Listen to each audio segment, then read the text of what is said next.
जय हिंद दोस्तों, मैं आप लोगों का स्वागत करता हूं। आज हम बात करेंगे UP police practice set 2 number 2 में। ठीक है, ध्यान दीजिए। आज का जो प्रश्न है वो कल से लेवल थोड़ा हाई है, कल के लेवल से। और हम जहां तक हर एक चैप्टर को कवर करने का प्रयास किए हैं, कोई चैप्टर छूटे ना। ठीक है, और तमाम परीक्षाओं में जो प्रश्न कई बार रिपीट हो चुके हैं उन प्रश्नों को भी हम शामिल किए हैं। और ये मैं उम्मीद करता हूं कि जो प्रैक्टिस सेट चल रहा है ये आपके लिए बेहतर साबित हो।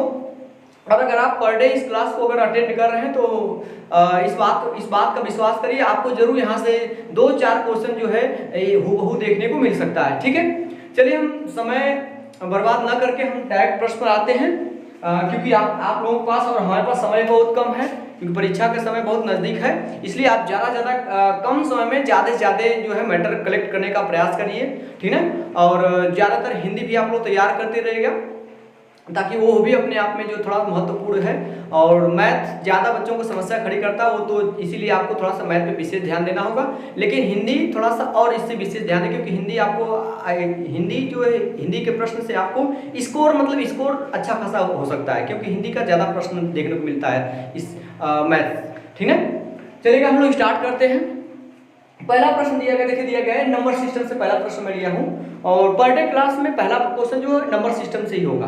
ठीक है, चलेगा। पहला क्वेश्चन दिया गया है, देखिए 1 - 1/3 इंटू मतलब गुणा है 1 - 1/4 1 - 1/5 डॉट डॉट 1 - 1/n।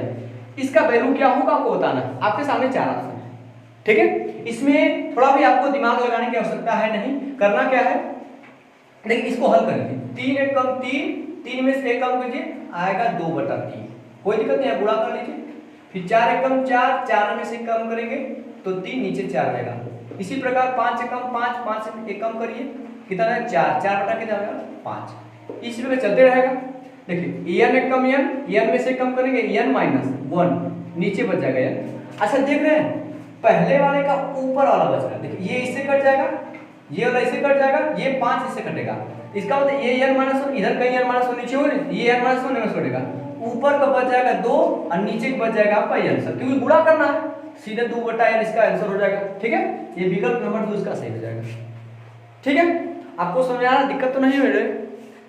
चलिएगा हम अगले प्रश्न पर आते हैं। ठीक है, लोग प्रश्न नंबर 2 पर आते हैं। देखिए प्रश्न नंबर 2 क्या कह रहा है। ठीक है, चले देखिए दिया गया है, एक बर्तन में दूध और पानी का अनुपात 4:7 है।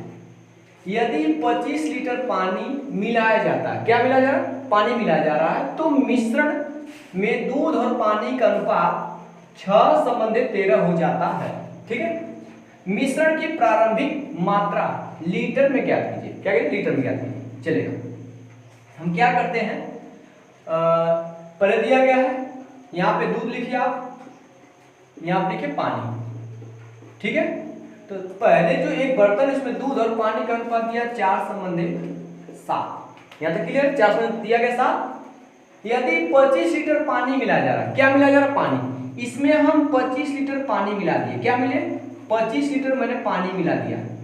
जब मैंने 25 लीटर पानी मिलाया, मिलाने के बाद दूध और पानी का अनुपात कितना होता है 6:13। अब दूध और पानी का अनुपात 6:13 हो गया, हो जाता है। मिश्रण की प्रारंभिक मात्रा लीटर में ज्ञात कीजिए। चलेगा, इसका मान निकालना। अच्छा एक चीज समझेगा, मैंने मिलाया क्या है, पानी। दूध को मैंने छुआ तक नहीं, जितना दूध पहले था उतना दूध आज अब भी होना चाहिए। दूध पहले कितना 4, अब दूध कितना 6।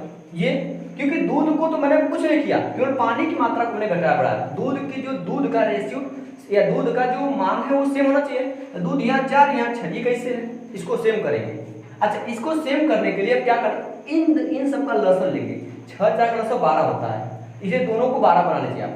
इसको 12 बनाने के लिए आपको क्या करना पड़ेगा, 3 से गुणा करना, 4 3 12। इसी में ना हम इस पूरे रेशियो में 3 से गुणा करेंगे। ठीक, और इसको 12 बनाना है, इसमें कैसे गुणा करेंगे 2 से, 3 में 2 से गुणा कर देंगे। जब हम गुणा करेंगे तो जो नया अनुपात बनेगा वो उससे मतलब हमको, इससे कोई मतलब नहीं। तो नया अनुपात क्या बन जाएगा, देखिए 11 4 3 12 हो जाएगा ये, और ये 3 7 21 हो जाएगा। क्लियर हुआ आपका।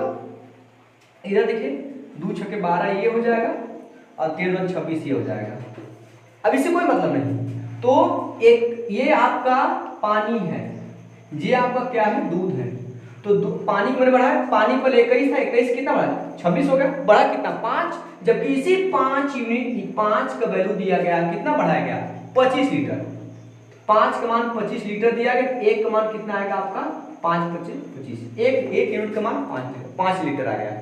आपसे प्रारंभिक मान मिश्रण का, तो पहले दूध 12 यूनिट, ये 21 यूनिट जोड़ेंगे तो कितना होगा, दूध और पानी जोड़ दीजिए, टोटल 33 आएगा। 33 यूनिट का मान निकालना है, तो 33 से क्या करेंगे, गुणा कर देंगे। तो 5 गुणे 33 आपका आ जाएगा 5 तिया 15, दिख रहा नीचे 5 तिया 15 हो जाएगा आपका, सॉरी दिख नहीं, गुणा कर दीजिए यहाँ पे दिख रहा है। चलिए 5 तिया 15, 5 तिया 15 16, कितना है 165 लीटर। आप 165 जवाब दे देंगे। क्लियर हुआ आप लोगों को कि समस्या हो रही है? फिर से एक बार समझ लीजिएगा, एक पात्र है जिसमें दूध और पानी का अनुपात 4 संबंधी साथ है, ठीक। जब उसमें 25 लीटर पानी मिलाया गया तो दूध और पानी का अनुपात 613 हो गया। तो मैंने दूध को तो छुआ नहीं, मैंने दूध को बराबर किया, 6 और 4 + 12, मैंने दोनों 12 बनाया। इसको 12 बना के मैंने 3 से गुणा किया, 3 से पूरे में गुणा करना पड़ेगा, इस पूरे में 3 से गुणा किया यहाँ पे। इसको 12 बनाना तो इसमें 2 से गुणा करना पड़ेगा, मैंने 2 से गुणा किया, 2 × 12। क्लियर हुआ आपको? तो यहाँ पे नया अनुपात लिख, जरूरत नहीं थी आपको समझाने का, मैं यहाँ पे दिखाऊं कि हो कितना गया। आखिर ये 21 से 21 26 हो गया, गुणा करें 3 7 21, 13 26, कितना बड़ा 5 बड़ा। इसी 5 का मान दिया बड़ा कितना क्या था 25 लीटर, इसी का मान दिया 25 लीटर। 5 से भाग देंगे तो 1 यूनिट का मान 5 लीटर। आपको कहना प्रारंभिक मिश्रण, तो प्रारंभिक 12 यूनिट दूध है, 21 यूनिट पानी, जोड़ दी कितना यूनिट हुआ, गुणा 33 यूनिट, 33 यूनिट का मैंने मान निकाल लिया है आपका 105 लीटर। क्लियर हुआ? ठीक चलेगा। चलिए हम लोग प्रश्न नंबर 3 पर आते हैं। देखिए प्रश्न नंबर 3 क्या कह रहा है, देखिएगा अगर देखा जाए तो ये इसका स्वरूप ठीक प्रश्न नंबर 1 की तरह है, ठीक, लेकिन थोड़ा सा परिवर्तन ध्यान दीजिएगा। 2 - 1/3, 2 - 3/5, 2 - 5/7 डाल रहा है, 2 - 997/999, इसका वैल्यू बताना है। तो यहाँ पे सभी बीच में गुणा चिन्ह है, इसको हल करते हैं। देखिए 3 × 6, 6 में से 1 जाएगा 5, 5 बड़ा कितना आएगा आपका 3, गुणे 5 × 10, 10 में 3 जाएगा 7, 7 बटा क्या जाएगा 5, समझ रहा? फिर गुणते 7 × 14, 14 से 5 जाएगा 9, सॉरी 9/7, सही है। अब देखिए इसके अनुसार क्या 999 गुणा करेंगे 2 में, फिर क्या इतना घटाएंगे नहीं, इसको देख लीजिए। यहाँ जो भी उससे 2 ज्यादा रखिए, 3 है तो ऊपर 5, 5 ऊपर 7, 7 ऊपर 9, तो यहाँ पे 2 एक्स्ट्रा करेंगे हम लोग, करेंगे समझ आ रहा आपको? देख लीजिए इस पैटर्न को देख, अब यहाँ पे इसका गुणा करके मत घटाइए, आप इसे 2 ज्यादा कर दिए, तो 2 ज्यादा करेंगे तो 999 1001 बटा हो जाएगा आपका 99। कोई दिक्कत तो नहीं है? देखिए क्या होगा, ये आपका 5 से 5 कट जाएगा, देखिए ये वाला इससे पहले कटेगा, ये 7 इससे कटेगा, यहाँ पे 9 इससे कटेगा, ये 999 तो कट ही जाएगा, ऊपर कहीं नहीं होगा। ऊपर देखिए क्या बच गया, ऊपर 1001, नीचे कितना होगा ऊपर 3 बचा, इसका यही आंसर हो जाएगा 1001/3, आपका सही जवाब क्या होगा, विकल्प नंबर 3। ठीक है, सही, कोई दिक्कत नहीं हो रही आपको? चलिए प्रश्न नंबर हम लोग 4 पर आते हैं। देखिए प्रश्न नंबर 4 क्या कह रहा है, ठीक है चले। देखिए 4 कह रहा है कि ए तथा बी एक साथ किसी काम को 40 दिनों में कर सकते हैं। ए और बी किसी काम को 40 दिन कर सकते हैं, ठीक है। बी तथा सी 36 दिन में कर लेते हैं, ठीक, तथा तीनों मिलकर उस काम को 24 दिनों में कर सकते हैं। तो बताइए बी अकेले उस कार्य को कितने दिन में करेगा? हमें बी की क्षमता मिलनी चाहिए, टोटल वर्क मिलना चाहिए, टोटल काम। तो पहले ए और बी मिलकर कितने दिन करें, लिखिए ए और बी मिलकर उस काम को कितने दिन करें, 40 दिन में, सही है 40 दिन। इसके बाद बी और सी में कितने दिन कर रहा है, देखिए 36 दिन में। इसे तीनों मिलकर देखिए ए प्लस बी प्लस सी कितने दिन में, 24 दिन में कर सकते हैं, ठीक है। तो आपको इनका लसन निकालना पड़ेगा, आपको लसन निकाल लीजिए। तो नहीं तो आपको लिखना पड़ेगा 40, 36, 24, इस प्रकार से आपको निकालना पड़ेगा। ठीक है, देखिए 40, 36 जो होता है आपका लगभग 360, लेकिन 360 बहुत कॉमन एलसीएम है, लगभग कई कई तरह में मिले, कई कई मतलब कई संख्याओं का होता है मिला करके 360, इसका होगा 360, निकाल लीजिएगा आप लोग ताकि समय आप लोगों का बचे। ठीक है, यहाँ 360 हो जाएगा। हम ए और बी की क्षमता निकालेंगे, 40 नवा 40 से भागेंगे 36 में, ये 360 में ये 0 0 जाएगा, 4 9 36। ए और बी की क्षमता जो है, ए और बी मिल करेंगे एक दिन में 9 काम करेंगे, बी और सी 36 10 में आपका 10 काम करेंगे, ये 24 कितने में आप करेंगे, देखिए 12 गुना 24 36 हो जाएगा आपका 36, नहीं होगा 360 में आप 24 बाहर लीजिए, 12 3 36, 12 2 24, ठीक है, 2 काटे कितना है 15, ये 15 करें, क्लियर हुआ।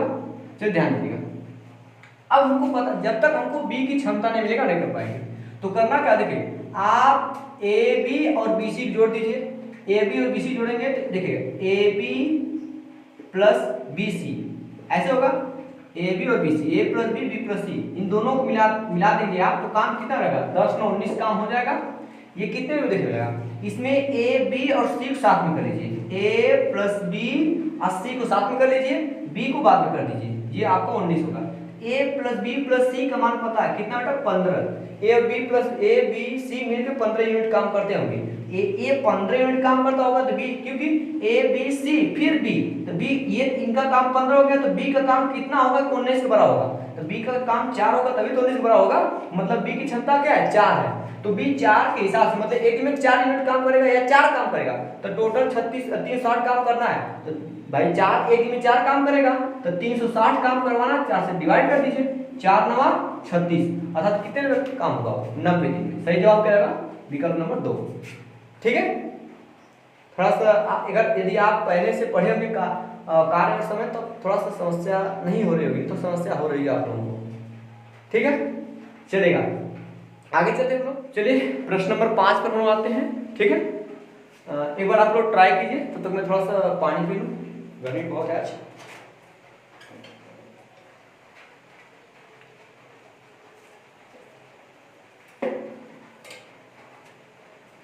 चला जा, चलिए हुआ किसी बच्चे का,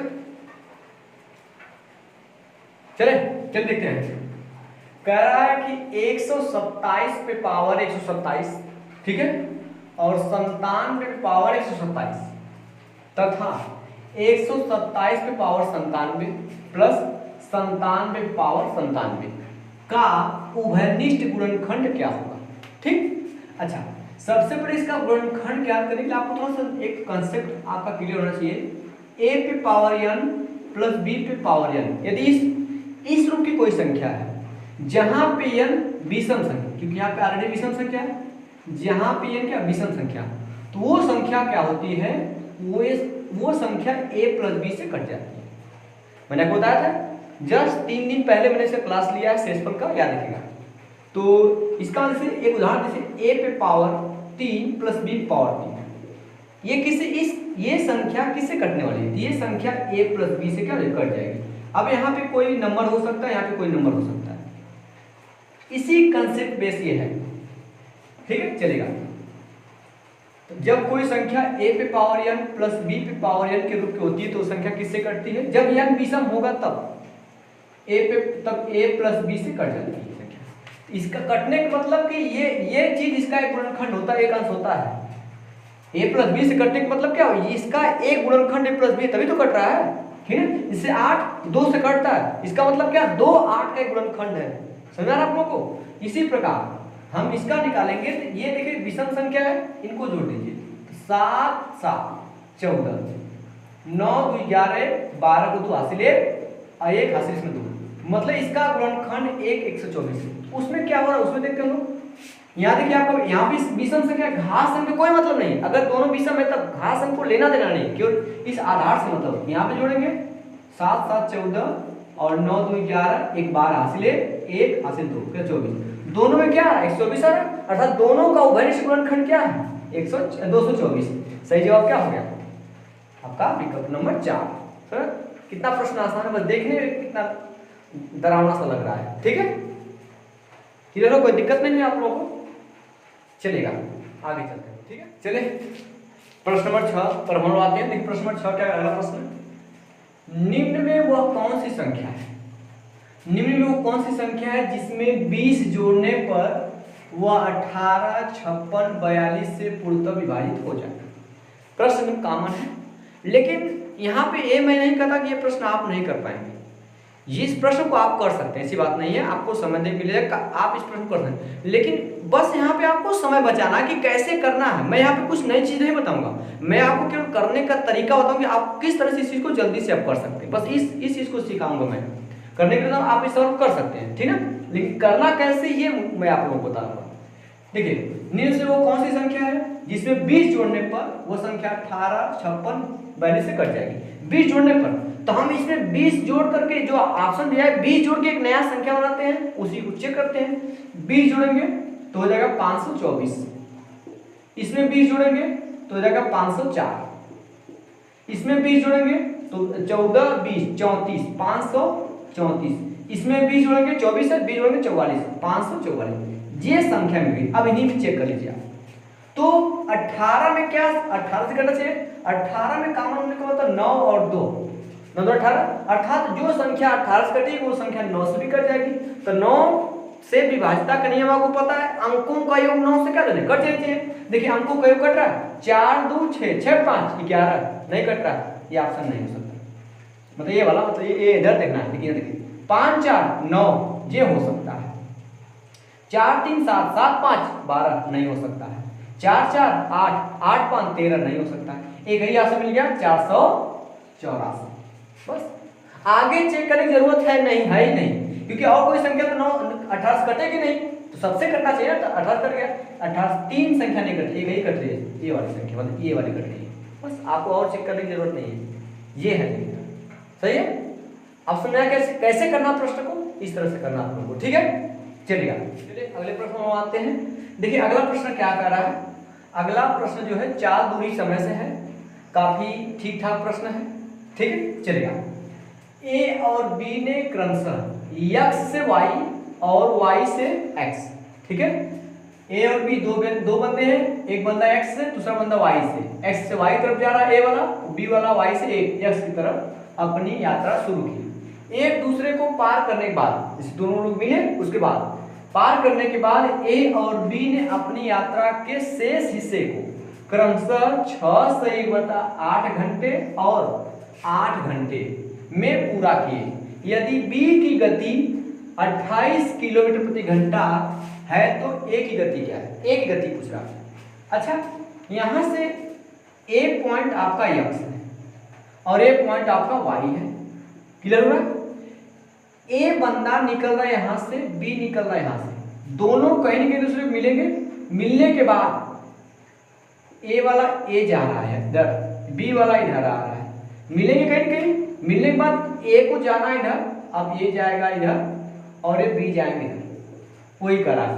तो यहां तक कोई बात नहीं हो रही है, यहाँ बात हो रही है यहां से, जब ये यहाँ पहुंच रहा है यहाँ पहुंच रहा है, ठीक है, यहाँ बी जाएगा, सॉरी वही करा कि एक दूसरे को पार करने के बाद ए और बी ने अपनी यात्रा के शेष हिस्से क्रमशः इतना घंटा और इतना घंटा समझ गया। तो T1 का मान ये T1 मतलब ए मतलब पहले की बात हुई, पहला मतलब ए, T1 को कितना समय ले रहा है, देखिए 8 सही 6/1, तो बोलेंगे 8 6 48 से 49 बटा कितना घंटा ले रहा है, 8 आवर्स ले रहा है घंटा, ठीक है। बी मतलब T2 मानते हैं, T2 कितना घंटा ले रहा है ना, तो आप कितना बेटा 8 घंटा ले रहे हैं, कितना बेटा 8 घंटा।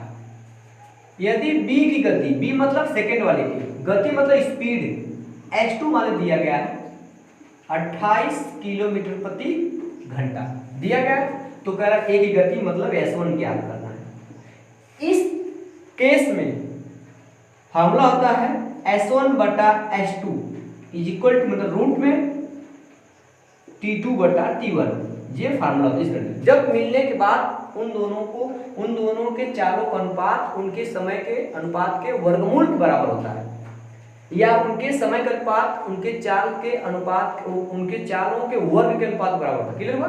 इस प्रकार यहाँ फार्मूला लगाएंगे, आप रख सकेंगे यहाँ पे, देखिए S1 का मान आपको क्योंकि ए का निकालना तो S1 निकालना ही है। S2 मतलब सेकेंड वाले का दिया गया 28 बराबर रूट में देखिएगा T2 को मान कितना है 8 घंटा 8 रखिए। एक बात और देते, जब भी किसी का मान हर में रखना हुआ, जिसको रखना है अगर वो फ्रैक्शन है तो उसमें पलट के उड़ा करके लिखा करिए डायरेक्ट, नीचे मत लिखिए। नीचे T1 का मान दिया 49/8, नीचे रखना है पलट लिखिए 8/49। आपको पता है दिख रहा है नीचे एक लाइन इधर लिखिए, लिख रहे हैं तो S1/28 आपका है इधर निकलेगा। देखिए 8 रूट में मतलब 8 64 या 8 दो बार बाहर निकलेगा, एक बार या 8 हो जाएगा। नीचे 49 का वर्गमूल कितना होता है 7, नीचे 7 रखिए। ये 7 एकम 7 क्योंकि ये ऊपर जाएगा यहाँ पे तो काट दिए 7 चौक 28 और 4 और 32। S1 का मान कितना होगा 32 किलोमीटर प्रति घंटा। इसका मतलब कि एक स्पीड कितनी है 32 किलोमीटर प्रति घंटा है। कौन सा जवाब है आपका? विकल्प नंबर 3 सही है, 2 सही है। क्लियर हुआ? ये इस फार्मूले को आप नोट कर लीजिए, जब एक दूसरे को पार करें उनके बाद ये कंडीशन होगा। ठीक है, चलिए हम लोग प्रश्न नंबर 8 पर आते हैं। देखिए प्रश्न नंबर 8 परसेंटेज से है और बहुत ही जबरदस्त क्वेश्चन है, पेपर में कई बार पूछा हुआ प्रश्न है। ठीक है, चलिएगा। यदि बेलन की त्रिज्या में 20% की कमी की जाती है, ठीक है, बेलन की त्रिज्या में 20% कमी की जाती है तो उसकी ऊंचाई में कितने प्रतिशत की वृद्धि करनी चाहिए ताकि बेलन का आयतन समान रहे? मतलब बेलन का आयतन नहीं बढ़ना चाहिए, अर्थात बेलन के आयतन को कांस्टेंट कर दिया है। आपको पता है बेलन का आयतन क्या होता है? हमला पता आपको? V1 क्या होता है πr²h। इसमें दो चीज कांस्टेंट हो गया, एक आपका ये कांस्टेंट हो गया और ये आपका ये काम, इनको हटा दीजिए। ठीक है, आपसे h का अनुपात पूछ रहा है, सॉरी h के बारे में बात कर रहा है, तो आपको r के बारे में दिया गया, h के बारे में पता करना है। तो इसका मतलब ये दोनों कांस्टेंट है, तो यहाँ पे इसको नीचे लेते आइए आप, ध्यान इसको नीचे लेते आइए आप, तो हो जाएगा h प्रोपोर्शनल व्युत्क्रमानुपात 1 हो जाएगा r²। मतलब r में जो कमी होगी उसका वर्ग करेंगे, उसको पलटेंगे तब h का अनुपात निकलेगा। यद भी से कोई मतलब नहीं, पाई से कोई मतलब नहीं। जब प्रतिशत ज्ञात करना हो तो कांस्टेंट वैल्यू से कोई मतलब नहीं होता है। ठीक है, ये लेकिन आपको बेलन के आयतन के बारे में पता मुझे फॉर्मूला कि बेलन का आयतन होता क्या है, अगर नहीं पता तो इस प्रश्न को कर नहीं पाएंगे आप। ठीक है, चलेगा। बात त्रिज्या के बारे में कहा है कि त्रिज्या 20% कम कर दी जाती है, तो 20% का मतलब आपको पता होना चाहिए 1/5। मेरी बात सुनिएगा, 20% का मतलब 1/, क्या होता है आपका 1/5। ठीक, इसका मतलब कमी की जा रही है तो एक कम कर देगा। अगर त्रिज्या का अनुपात, अगर त्रिज्या पहले 5 रहा होगा तो 5 से 1 कम कर देंगे, त्रिज्या हो कितना हो गया 4। यहाँ पे स्क्वायर की जरूरत पड़ेगी तो r² आ कितना जाएगा 5 × 5 = 25, 4 × 4 = 16। ये r² का अनुपात है, तो h का अनुपात क्या होगा r² का उल्टा होगा। h का अनुपात कितना हो जाएगा 16:25। क्लियर हुआ? तो वही पूछ रहा है कि बताइए कि उसकी ऊंचाई में कितने प्रतिशत की वृद्धि करनी होगी। उसकी ऊंचाई पहले 16 थी, 16 से 25 करनी, बढ़ानी कितनी 9, कितनी बढ़ानी है 9 बढ़ानी, कितनी से 16 से, इसी को प्रस्तुत बदलना है। ठीक है, यदि आपको पता है होगा 9 गुणते 1/16 कितना परसेंट होता है पता है? 1/16 होता है आपका 6.25%। मैंने आपको याद करवाया था कि 1/16 का मतलब यहाँ देखिए आपको फायदा होगा, समय बचेगा आपका। तो 1/16 का मतलब होता है 6.25%, तो 9/16 9 से गुणा कर दीजिए आप, तो 9 × 5 = 45 को 5 हासिल 4, 9 × 2 = 18, 4 = 22 हासिल 2, 9 × 6 = 54, 54 2 कितना लगेगा 56, कितना लगेगा 56.25%। सही जवाब क्या होगा विकल्प नंबर 4। अगर ये आपको नहीं पता है तब क्या है, तब उपाय ये है कि ये तो आप कर ही लेंगे जिसको पता होगा, जिनको नहीं पता वो क्या करेंगे, वो क्या करेंगे अपना 100 से गुणा करेंगे, आराम से बैठ के 5-10 घंटा काटेंगे, तब तक पेपर हो जाएगा। ठीक है, 4 × 4 = 16, 4 से काटेंगे 4 × 25 = 100, 25 × 9 = 225, 225/4, अब 4 से भाग देते रहिए, 4 पंजे 20 बचा 2, वो 2 जाएगा, 5 के आगे लिखा जाएगा तो 25, तो फिर 4 छंग 24 बचेगा 1 में भाग नहीं जाएगा, 10 सोना बढ़ाएंगे 10 हो जाएगा, 4 दूना के 8, फिर 4 पंजे 20। ऐसे कर लीजिए जैसी आपकी मर्जी। लेकिन यहाँ पे आपकी मर्जी नहीं चलेगी, यहाँ पे एग्जामिनर जिस तरह चाहता उस तरह करेंगे, तब आपका समय बचेगा। ठीक है, चलिए लेना स्क्रीनशॉट ले लीजिए आप लोग। ठीक है, चलिए प्रश्न नंबर 9 पर आते हैं। देखिए प्रश्न नंबर 9 क्या कर रहा है, कह रहा तेल का मूल्य 20% तक बढ़ जाता है, ठीक है, किंतु इसकी खपत 18 से 1/3% कम हो जाती है। इस पर व्यय में कितने प्रतिशत की वृद्धि या कमी हुई है? व्यय मतलब खर्च। आपको पता है खर्च बराबर होता है मूल्य गुणे खपत। मूल्य गुणे कितना कोई चीज आप यूज कर रहे हैं उसका मूल्य क्या, उसी हिसाब से आपका खर्च आएगा। तो खर्च बराबर होता है मूल्य गुणे खपत। आपसे लास्ट में जो है कि बताइए उस पर व्यय मतलब क्या, खर्च में कितने परिवर्तन हुआ। तो खर्च निकालने के लिए आपको मूल्य का अनुपात पता होना चाहिए और खपत का। तो मूल्य दिया गया है, मूल्य के बारे में क्या कहा जा रहा है, मूल्य 20% बढ़ जाता है। 20% का मतलब अभी मैंने बताया कि 20% का मतलब होता है 1/5। अगर उसका प्रारंभिक मूल्य 5 रुपया रहा होगा, अब मूल्य हो कितना गया होगा 6, मतलब मूल्य 5 से 6 हो गया, बढ़ गया। जिस वजह से वो आदमी क्या करता है, अपनी खपत में इतना % कमी करता है, कोई व्यक्ति हो। देखिए हम इसको बदलेंगे 18 से 1/3% को फ्रैक्शन बदलेंगे। 18 × 54 55, 55 बटा कितना हो जाएगा 3, गुणते आप जानते हैं प्रतिशत मतलब 1/100 होता है। इसको 5 काटेंगे, 5 काटेंगे 11 हो जाएगा, 5 काटेंगे 20 हो जाएगा। क्लियर हुआ, ऊपर 11 बच गया, नीचे 20 देंगे कितना हो गया 60। मतलब अगर ये क्या है खपत यदि पहले कितना रहा होगा 60, अगर खपत पहले 60 रहा होगा, अब खपत हो कितनी हुई, क्योंकि अब 11 कम कर देंगे तो 11 10 कम करेंगे 50, एक और कम कर देंगे तो 49, ये जो 49 हुआ। अब क्या करना है, आप उसके व्यय मतलब खर्च में कितना परिवर्तन हुआ, कितना % वृद्धि या कमी। तो खर्च का अनुपात निकालने के लिए क्या करना पड़ेगा बताइए। खर्च का अनुपात तब निकलेगा जब मूल्य का अनुपात और खपत का अनुपात गुणा करेंगे। तो मूल्य का अनुपात खपत का अनुपात मिल गया, गुणा करेंगे, सीधे से गुणा करते हैं, 5 गुणा इधर, इसका गुणा इधर। तो ये आप इधर गुणा करेंगे, लिखेंगे इधर, तो ये वाला इसको काट दें, 6 कम 6, 6 दामे 60 और 6 दामे 60, 10 पंजे अब गुणा के 10 पंजे 50 और ये 49 से कम 49। मतलब खपत पहले 50, खर्च पहले 50 था, अब कितना हो गया, 1 की कमी हो गई।